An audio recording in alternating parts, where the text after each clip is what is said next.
Nyarlathotep by H.P Lovecraft. Nyarlathotep, the crawling chaos. I am the last. I will tell the audient void.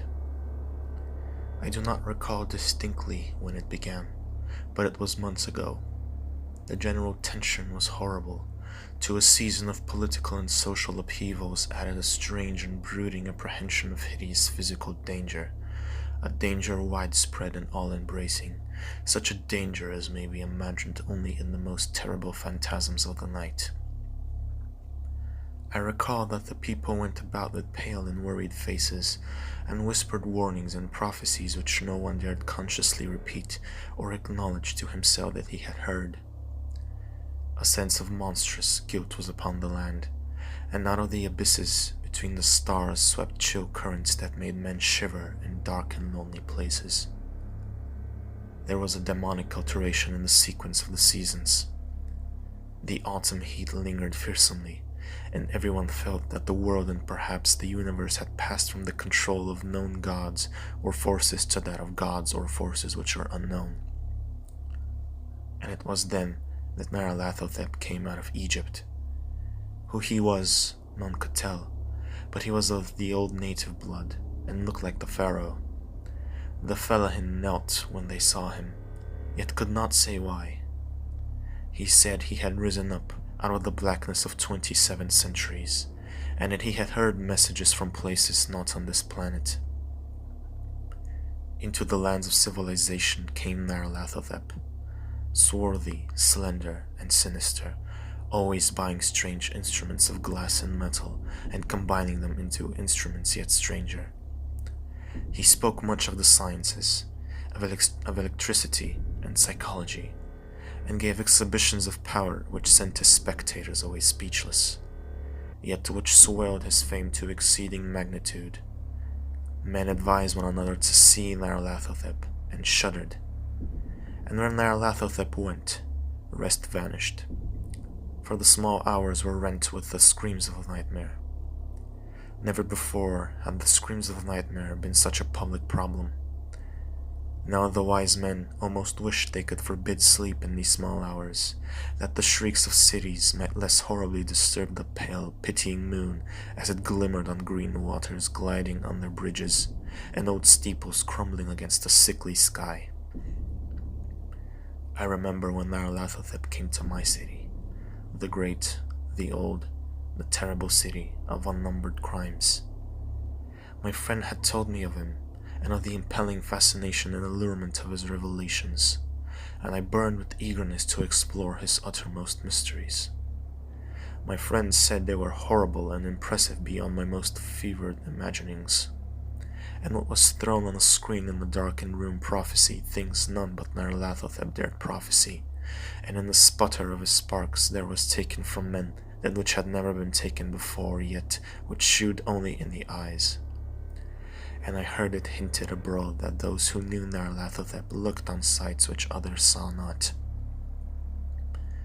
It was in the hot autumn that I went through the night with the restless crowds to see Nyarlathotep, through the stifling night and up the endless stairs into the choking room, and shadowed on a screen I saw hooded forms amidst ruins, and yellow evil faces peering from behind fallen monuments, and I saw the world battling against blackness, against the waves of destruction from ultimate space, whirling, churning, struggling around the dimming, cooling sun.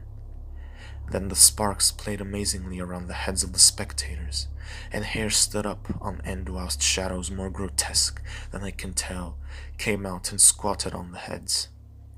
And when I, who was colder and more scientific than the rest, mumbled a trembling protest about imposture and static electricity, Nyarlathotep drove us all out, down the dizzy stairs into the damp, hot, deserted midnight streets.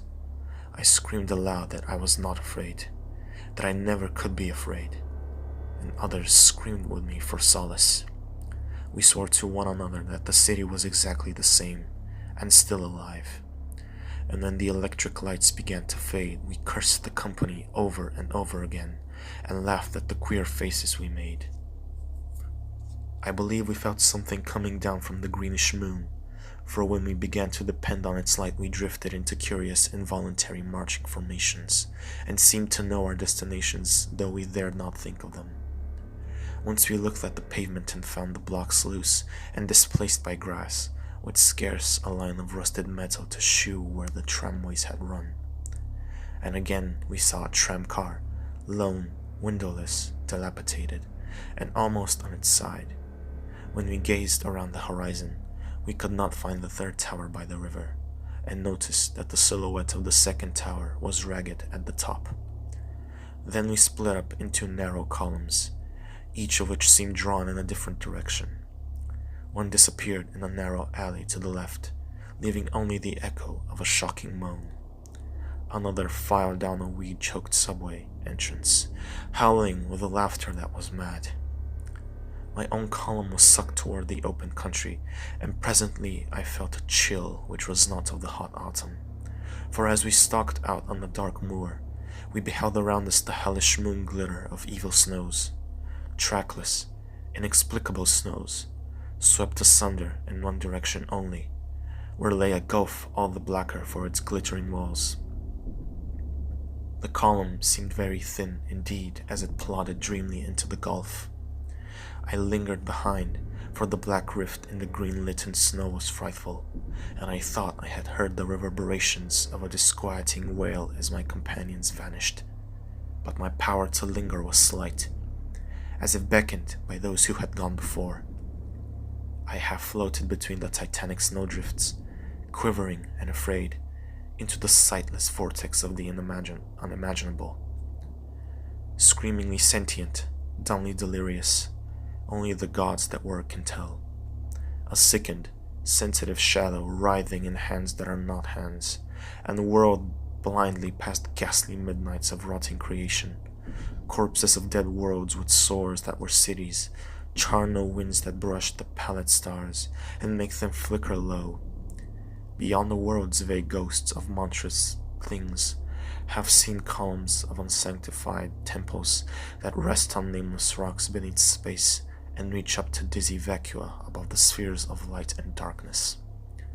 And through this revolting graveyard of the universe the muffled, maddening beating of drums and thin, monotonous whine of blasphemous flutes from inconceivable, unlighted chambers beyond time. The detestable pounding and piping whereunto danced slowly, awkwardly, and absurdly the gigantic, tenebrous ultimate gods, the blind, voiceless, mindless gargoyles whose soul is Nyarlathotep.